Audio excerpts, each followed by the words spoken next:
प्रथम विश्व युद्ध के बाद अविभाजित भारत में हुआ खिलाफत आंदोलन एक ऐसी घटना थी जिसने भारत के राजनैतिक, सामाजिक और सांस्कृतिक जीवन पर बहुत बड़ा प्रभाव डाला है। खिलाफत आंदोलन न केवल भारत के विभाजन का कारण बना, बल्कि भारत में तुष्टीकरण वाली राजनीति की जड़ें भी इसी कुख्यात आंदोलन से जुड़ी हैं। भारत के वर्तमान का इतना महत्वपूर्ण भाग होने पर भी इस आंदोलन की वास्तविक समझ बहुत कम लोगों को। अगले कुछ मिनटों में हम इस महत्वपूर्ण आंदोलन को पूरे विस्तार और गहराई से समझेंगे।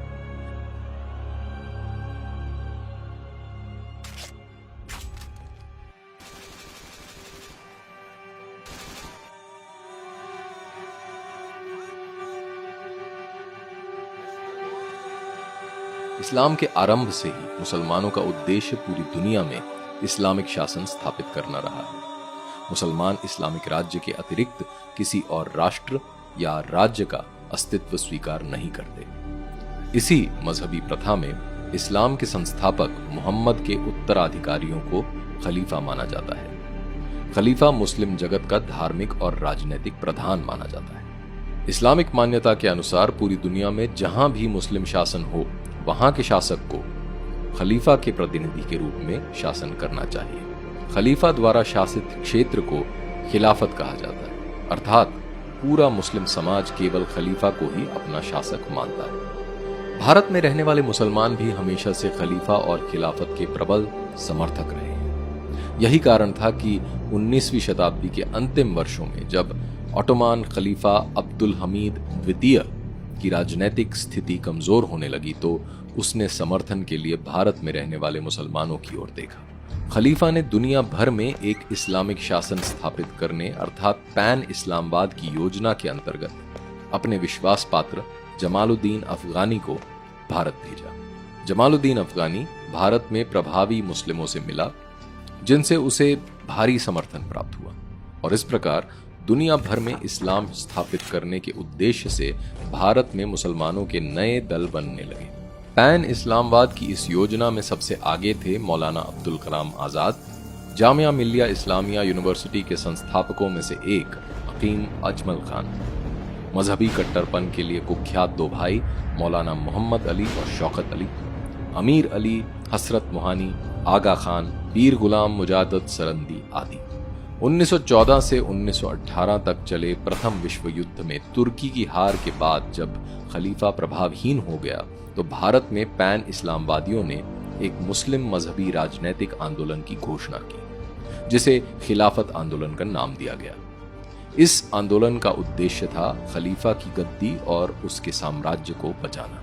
उत्तर से दक्षिण, पूर्व से पश्चिम पूरे भारत में खिलाफत कमेटियां बनाई जाने लगी। चूंकि तुर्की के खलीफा को हराने में ब्रिटेन प्रमुख था और उस समय भारत में भी ब्रिटेन की सत्ता थी, तो खलीफा और खिलाफत के समर्थन में मुसलमान ब्रिटेन विरोध करने लगे। अपने इस मजहबी आंदोलन को सफल करने के लिए मुसलमानों को हिंदुओं के सहयोग की आवश्यकता थी। जैसा कि खिलाफत कॉन्फ्रेंस में बोलते हुए मौलाना अब्दुल बारी ने कहा था, यदि हिंदुओं का सहयोग नहीं लिया गया तो मुस्लिम इज्जत दांव पर लग जाएगी। इस सहयोग के लिए उन्होंने कांग्रेस नेताओं को साथ आने के लिए आमंत्रित किया। इस घटना चक्र से पहले ब्रिटिश राज के विरुद्ध भारतीय स्वतंत्रता आंदोलन में मुसलमानों की भूमिका नगण्य थी। मुसलमान नेता इसे हिंदू आंदोलन की तरह देखते थे और अपने हितों के लिए खतरा मानते थे।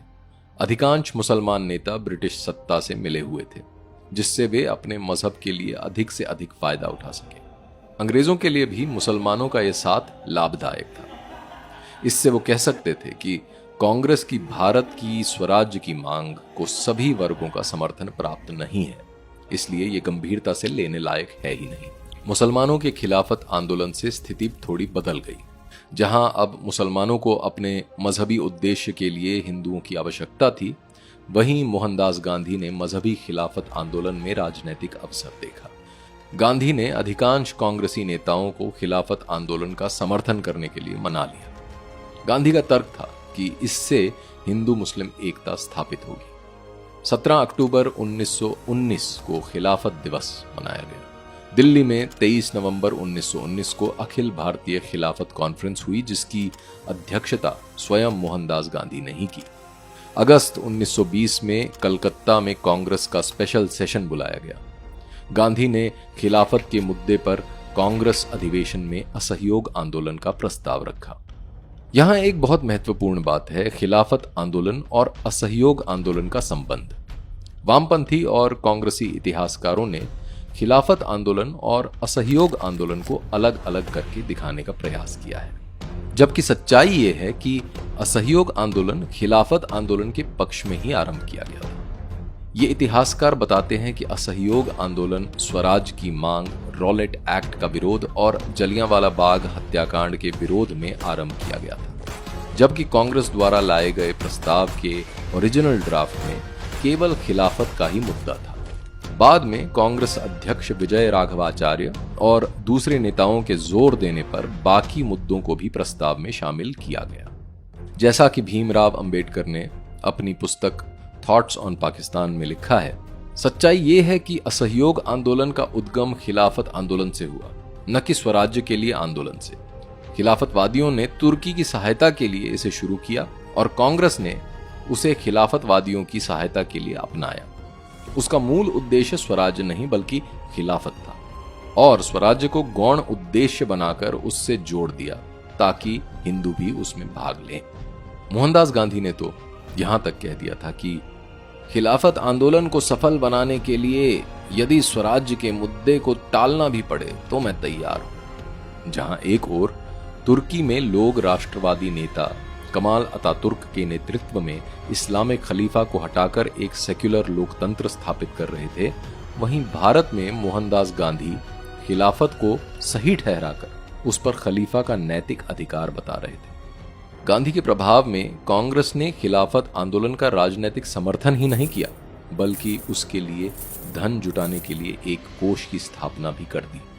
कांग्रेस ने मजहबी मुस्लिम तुष्टीकरण की नीति के अनुसार ही पैन इस्लामिक सोच वाले मुसलमान नेताओं को ऊंचे पद देने आरंभ कर दिए। कांग्रेस में पद पाने के लिए मुसलमान होना समर्पित पार्टी कार्यकर्ता होने से अधिक महत्वपूर्ण हो गया। इसी मुस्लिम तुष्टीकरण के अनुसार 1921 में हकीम अजमल खान, 1923 में घोर कट्टर मुसलमान मौलाना मोहम्मद अली जौहर और तत्पश्चात मौलाना अबुल कलाम आजाद को एक के बाद एक कांग्रेस के राष्ट्रीय अध्यक्ष का पद दिया गया। हिंदुओं का खिलाफत आंदोलन में सहयोग प्राप्त करने के लिए गांधी ने खिलाफत को मुसलमानों की गाय तक कहा। गांधी ने खिलाफत आंदोलन को सामान्य देशप्रेमी हिंदुओं के बीच लोकप्रिय बनाने के लिए एक वर्ष में स्वराज्य प्राप्ति का झूठा सपना तक दिखाया। सामान्य हिंदुओं ने कांग्रेसी नेताओं पर विश्वास करके खिलाफत आंदोलन में खुलकर अपना सहयोग दिया, लेकिन जल्द ही इस मजहबी आंदोलन के दुष्परिणाम सामने आने लगे। खिलाफत सभाओं में जिहाद और काफिरों के विरुद्ध हिंसा के नारे लगना आम बात हो गई। मोहनदास गांधी द्वारा कांग्रेस के राष्ट्रीय अध्यक्ष के पद पर बैठाए गए मौलाना मोहम्मद अली जौहर ने मंच से ही वंदे मातरम के गायन का विरोध किया। मोहम्मद अली जौहर ने ये तक बोल दिया कि मेरे मजहब के अनुसार मैं एक चरित्रहीन मुसलमान को भी गांधी से अच्छा मानता हूं, चाहे व्यक्तिगत रूप से गांधी कितने ही अच्छे क्यों न हो। इस पूरे आंदोलन ने भारत में रहने वाले मुसलमानों के मजहबी उन्माद को जबरदस्त रूप से हवा दे दी। अब सामान्य से सामान्य मुसलमान भी पूरी दुनिया में एक इस्लामिक शासन स्थापित करने के लिए खड़ा हो गया था। काफिर, फिर चाहे वो ब्रिटिश हो या हिंदू, उसके लिए दुश्मन से कम कुछ नहीं थे। समझदार हिंदू नेताओं ने गांधी को समझाने के प्रयास भी किए। स्वामी श्रद्धानंद के शब्दों में, जब मैंने खिलाफत आंदोलन के इस कट्टर मजहबी पहलू की ओर ध्यान दिलाया तो गांधी जी मुस्कुराए और कहने लगे कि मुसलमानों की हिंसा तो ब्रिटिश नौकरशाही के खिलाफ है। उत्तर में मैंने कहा कि ये सब तो अहिंसा के विचारों का अंत करने जैसा है, और जब मुस्लिम मौलानाओं के मन में उल्टी भावना आ गई है तो उन्हें इस हिंसा का इस्तेमाल हिंदुओं के विरुद्ध करने से कोई नहीं रोक सकेगा। स्वामी जी की बात शीघ्र ही सत्य सिद्ध हुई। मुसलमानों के मजहबी कट्टरपन का शिकार बने केरल में मालाबार के सीधे साधे हिंदू। 1921 में मालाबार में मोपला मुसलमानों ने हिंदुओं का जबरदस्त नरसंहार किया और वहां के कुछ भागों में इस्लामिक खिलाफत का शासन घोषित कर दिया। मुसलमानों द्वारा की गई ये हिंसा तब तक जारी रही जब तक ब्रिटिश सरकार ने उसे बलपूर्वक दबा नहीं दिया। सर्वेंट्स ऑफ इंडिया सोसाइटी की इंक्वायरी कमेटी की रिपोर्ट के अनुसार इस भयंकर नरसंहार में 1500 हिंदुओं की हत्या की गई, 20,000 का बलात् इस्लामीकरण और लगभग 3 करोड़ की प्रॉपर्टी की लूट। हिंदू महिलाओं के साथ दुष्कर्म की कोई सीमा ही नहीं थी। जहां गांधी ने इस हत्याकांड और इस्लामिक उन्माद को दरकिनार कर दिया, वहीं वामपंथी और कांग्रेसी इतिहासकारों ने कई कदम आगे जाकर इसे सामान्य किसानों का जमींदारों के विरुद्ध विद्रोह के रूप में पेश किया। इस्लामिक मजहबी उन्माद की ये आग जबरदस्त तरीके से बढ़ने लगी। मौलाना आजाद सुबहानी जैसे मुस्लिम नेता ने कहा कि अंग्रेजों से भी बड़े दुश्मन 22 करोड़ हिंदू हैं। 1923 तक ये बर्बरता पंजाब, बंगाल, संयुक्त प्रांत, बिहार, दिल्ली और हैदराबाद तक में फैल गई। 9 सितंबर 1924 को नॉर्थ वेस्ट फ्रंटियर प्रोविंस के कोहाट में, जहां हिंदुओं की जनसंख्या केवल 5% थी, 150 हिंदुओं की हत्या कर दी गई। बाकी बची हिंदू जनसंख्या को 320 किलोमीटर दूर रावलपिंडी में शरण लेनी पड़ी। हत्या, बलात्कार, लूट, धर्मांतरण की भयावहता अपने चरम पर थी। 1921 में मौलाना मोहम्मद अली जौहर ने अफगानिस्तान के शासक अमानुल्लाह खान को तार भेजकर भारत पर सैन्य आक्रमण का न्योता दिया था। मोहम्मद अली ने कहा था कि अगर अफगानिस्तान के शासक अमानुल्लाह खान भारत पर आक्रमण करते हैं तो मुसलमानों को उसका साथ देना चाहिए। मौलाना मोहम्मद बारी जैसे प्रमुख मुसलमानों ने फतवे निकालकर भारत को दारुल हर्ब घोषित कर दिया, जहां मुसलमानों को इस्लामिक शासन लाने के लिए लड़ना चाहिए। महत्वपूर्ण बात यह है कि इतना कुछ होने पर भी 1923 में इसी मौलाना मोहम्मद अली जौहर को कांग्रेस अध्यक्ष पद पर बैठाया गया।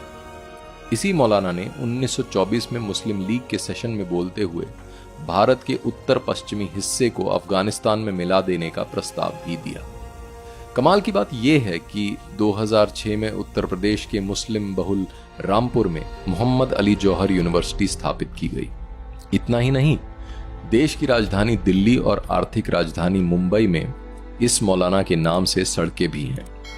केंद्र सरकार द्वारा पोषित जामिया मिलिया इस्लामिया यूनिवर्सिटी का इस्लामिक अध्ययन विभाग सदाए जौहर अर्थात जौहर की आवाज के नाम से मैगजीन भी प्रकाशित करता है। जहां भारत में ये सब घटना चक्र चल रहा था, वहीं हजारों मील दूर तुर्की में उनकी संसद ने 3 मार्च 1924 को खलीफा का पद पूरी तरह समाप्त कर दिया। वहीं भारत में ब्रिटिश सरकार ने खिलाफत आंदोलन को कड़ाई से दबा दिया। अब अपने को भारत के स्वतंत्रता आंदोलन से दूर करने के लिए मुसलमान नेतृत्व ने खिलाफत आंदोलन की असफलता का दोष कांग्रेस और हिंदुओं पर मढ़ दिया। वे जोर शोर से इस्लामिक हितों को साधने में लग गए। मोहम्मद अली सहित अधिकांश मुसलमान मुस्लिम लीग में चले गए। वहीं मौलाना अबुल कलाम जैसे कुछ सर्व इस्लामवादी इस्लामिक एजेंडा को बढ़ाने के लिए कांग्रेस में ही रह गए। वहीं मोहनदास गांधी के नेतृत्व वाली कांग्रेस ने अपनी विफलता छुपाने के लिए खिलाफत आंदोलन को हिंदू मुस्लिम एकता में एक मील का पत्थर बताया। असफलता को स्वीकार करने की जगह अपनी निजी साख बचाने के लिए गांधी और कांग्रेस इन्हीं राष्ट्र और हिंदू विरोधी नीतियों को आगे बढ़ाते रहे। खिलाफत आंदोलन के बाद कांग्रेस में केवल उन्हीं लोगों और विचारों को प्रोत्साहन मिलने लगा जो धर्मनिरपेक्षता के नाम पर कृत्रिम एकता का झूठा दिखावा करते रहे। राष्ट्र और हिंदू हितों की बात करने वालों को दबाया जाने लगा। इस आंदोलन ने भारत की राजनीति को एकदम खोखला कर दिया। खिलाफत आंदोलन वर्तमान भारतीय इतिहास का वो एक काला पन्ना है जिसे अच्छे से पढ़ा और समझा जाना चाहिए। खिलाफत आंदोलन ही भारत के विभाजन की नींव है। भारत में होने वाली मुस्लिम तुष्टीकरण की राजनीति के बीज भी इसी आंदोलन में पड़े थे। मुसलमानों को ये अच्छे से समझ आ गया कि हिंदू राजनैतिक नेतृत्व बहुत कमजोर और दिशाहीन है, जिसका फायदा आसानी से उठाया जा सकता है। दुख की बात यह है कि इतना कुछ होने पर भी 1947 के बाद के भारत में कुछ नहीं बदला। आज 2022 में भी राजनीतिक दलों और नेताओं का आचरण वही है जो 1920 में था। खिलाफत आंदोलन के प्रभाव और उसने मुसलमानों का हौसला कैसे बढ़ाया, उसे इसी बात से समझा जा सकता है कि हाल में CAA के विरोध में हिंसा करते हुए मुसलमान स्टूडेंट्स ने दीवारों और पोस्टरों पर खिलाफत 2.0 लिखा। तेरा मेरा रिश्ता क्या, ला इलाहा इल्लल्लाह नारे की जड़ भी खिलाफत आंदोलन में ही है। जब यह प्रश्न किया गया कि भारत में रहने वाले मुसलमानों को तुर्की से क्या मतलब है, तब मुसलमानों ने यह नारा दिया था, अर्थात दुनिया भर के मुसलमान एक ही रिश्ते से जुड़े हैं। यदि भारतीय समाज 1947 की पुनरावृत्ति नहीं चाहता तो उसे स्वयं खड़े होकर इस तुष्टीकरण की राजनीतिक व्यवस्था और पाकिस्तान का निर्माण करने वाली सोच को कड़ाई से खत्म करना होगा।